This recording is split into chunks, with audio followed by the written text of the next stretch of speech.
ഇതിന് എത്ര രൂപയാണെന്നാ പറയുന്നത്? 15,000. 15,000 രൂപ.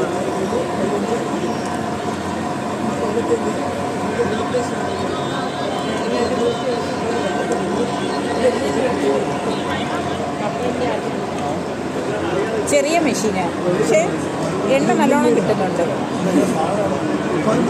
കൊപ്ര, കപ്പലണ്ടി, കണ്ട കൊപ്രയൊക്കെ ഉണ്ട്, ചെറുതായിട്ടൊക്കെ ഉണ്ട്. കൊപ്ര പിണ്ണാക്കാണ് ഈ വരുന്നത്. ഇത് പിണ്ണാക്ക്.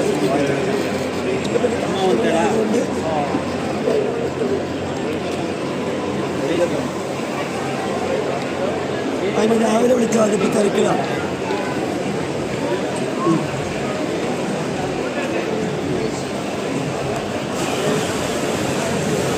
എണ്ണ ആട്ടിയത് ഇവിടെ വെച്ചേക്കുക. എള്ളൊക്കെ നമുക്ക് സുഖമായിട്ട് ആട്ടിയെടുക്കാം. ഒരു വീട്ടിലേക്ക് ആവശ്യമുള്ളത്, ഒരു വലിയ കുടുംബത്തിലേക്ക് ആവശ്യമുള്ളതൊക്കെ നമുക്കിങ്ങനെ ആട്ടിയെടുക്കാം. ഇതുപോലുള്ള കാര്യങ്ങളാണ് നമുക്ക് മാർക്കറ്റിലേക്ക് വരേണ്ടുന്നത്.